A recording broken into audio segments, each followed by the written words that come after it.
would truly be dead even then, but it will take years to find a new host and recover her power, if that is even possible. The thing I must have is her true grimoire. With it, I can defend against her power in the future. Everything else in her hut is yours.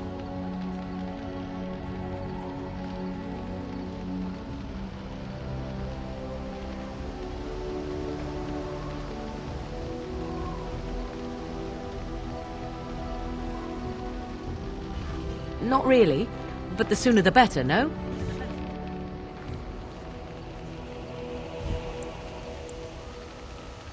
I am grateful. The sooner this can be done, the sooner it will set my mind at ease.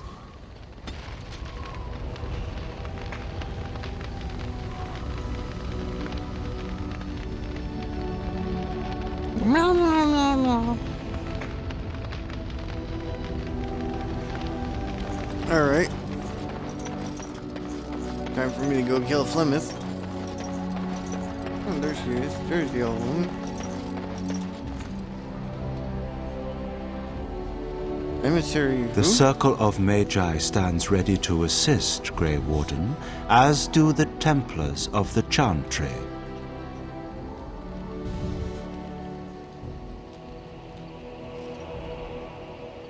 There are always areas to improve on, Grey Warden.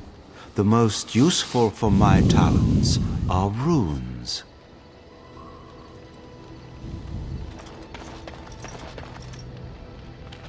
Here's It's one. been a long day. Rest would be welcome.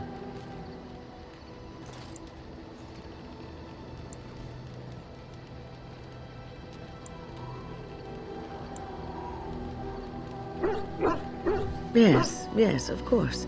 I am just a little weary. As you may have noticed, I'm no spring chicken.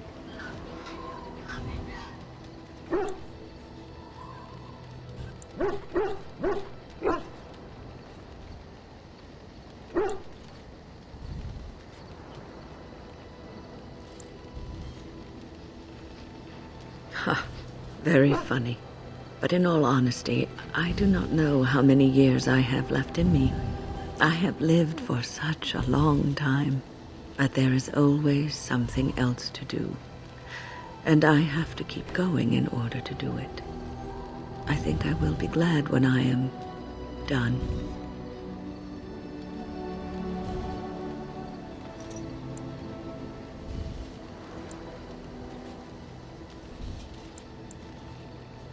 Oh, I don't know. I really don't. Have you encountered many abominations, apart from the ones in the Circle Tower?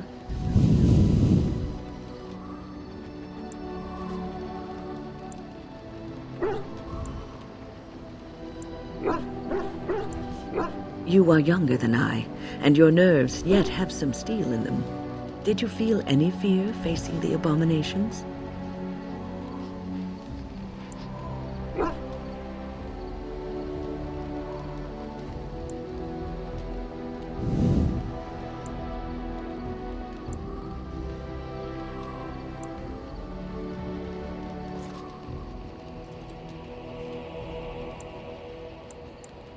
The first time I saw an abomination, my blood turned to ice.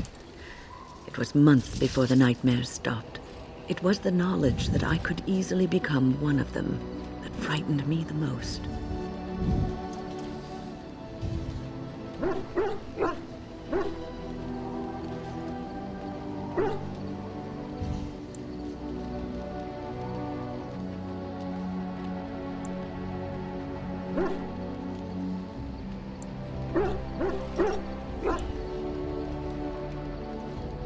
Every mage is vulnerable, no matter how accomplished or powerful. That is the first thing we learn, and overconfidence can lead to recklessness. One slip. All it takes is one slip, and everything you are is simply gone, replaced by madness. And there is no turning back, or at least that's what they say.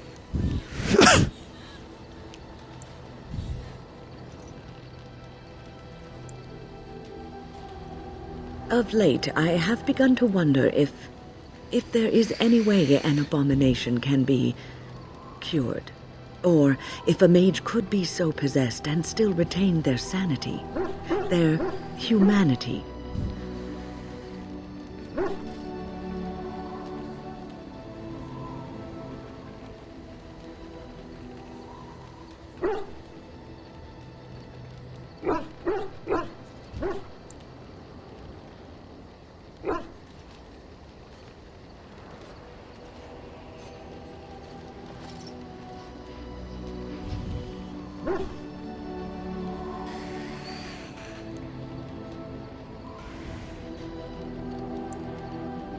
Yes, it is madness and cruelty that define abominations. If those are lacking, if the mage remembers the person they truly are, then they are not an abomination. I never saw that. Thank you for showing me another way of looking at it.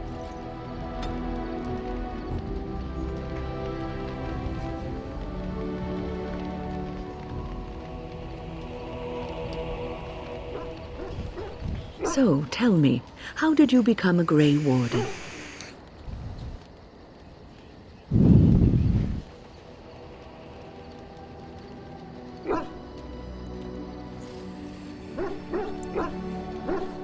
Arl Rendon Howe? The Arl of Amaranthine? Why would he do such a thing to you?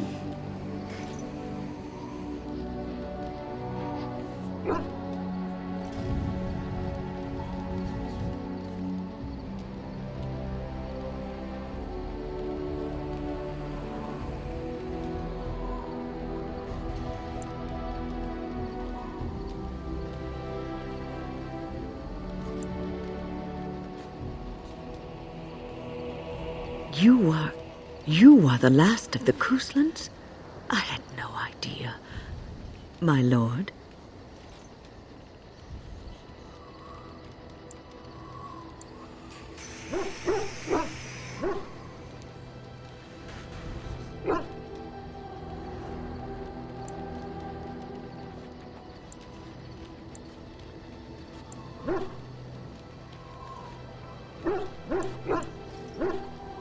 Yes, I suppose so.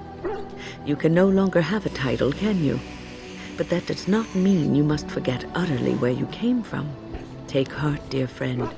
You survived, even when you were not expected to. We do not know yet what lies in store for you, or the name you carry. It is not so bad, is it, being a Grey Warden?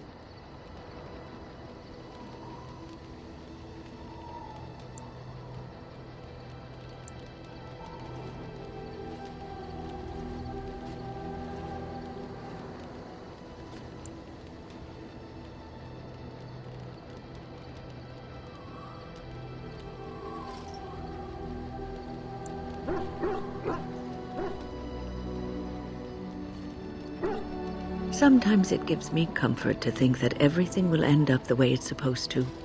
That it will be all right. You were chosen. You survived the joining when others did not. Perhaps it was meant to be. I must ask, what does being a Grey Warden mean to you?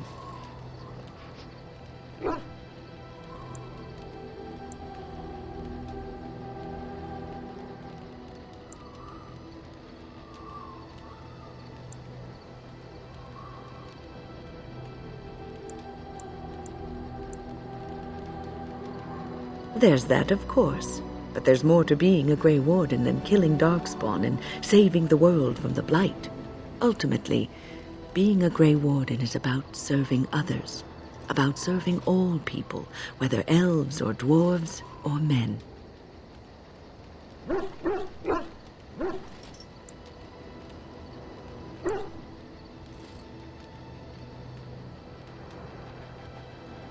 As a Grey Warden, you are a guardian of men, and you guard them because their continued existence is more important than you are. Thus it is you who serves, not they.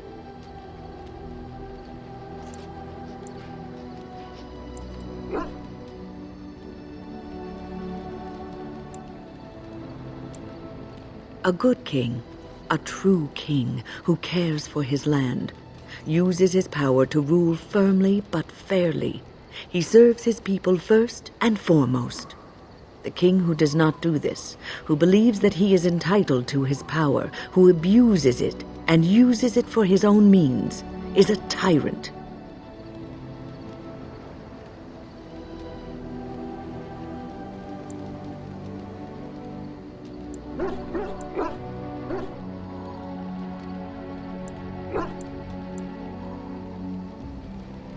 If you live apart from others and your actions affect only you, then you may do as you wish. But if you have power, influence, and strength, your every action will be as a drop of water in a clear, still pond. The drop causes ripples, and ripples spread. Think of how far they will go, how wide they will become, how will they affect the pond. But I've lectured enough for today. I should stop before I wear out my welcome. You're quite taken with each other, aren't you?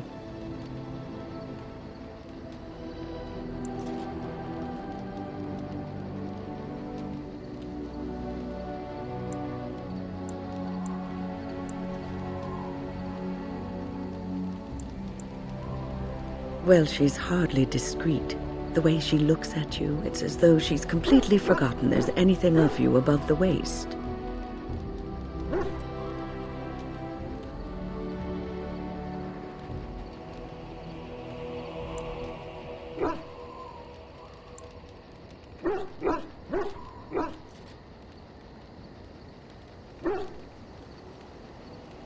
Oh, sweet maker. Is a little decorum too much to ask?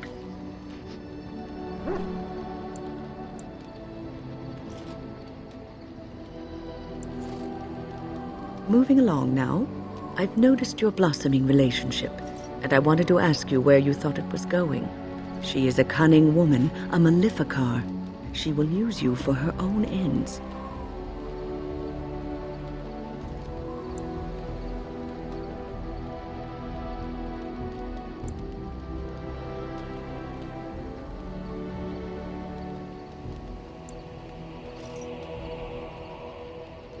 I am telling you what I see and what my instincts tell me. And even if the feelings you share are genuine, this affair may not be the best thing for either of you. You are a Grey Warden. You have responsibilities which supersede your personal desires.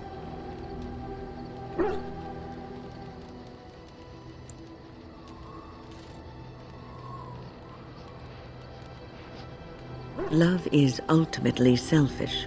It demands that one be devoted to a single person who may fully occupy one's mind and heart to the exclusion of all else. A Grey Warden cannot afford to be selfish.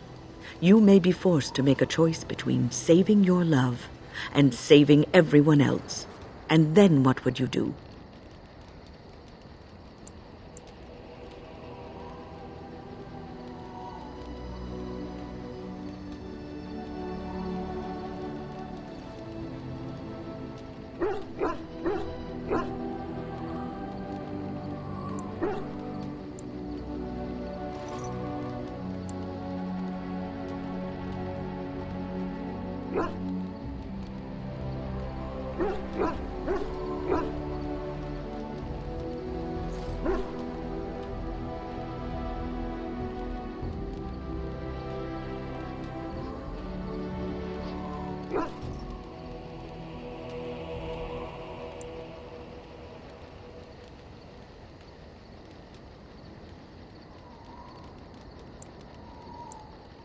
You may have to save one or both of you unnecessary anguish later on.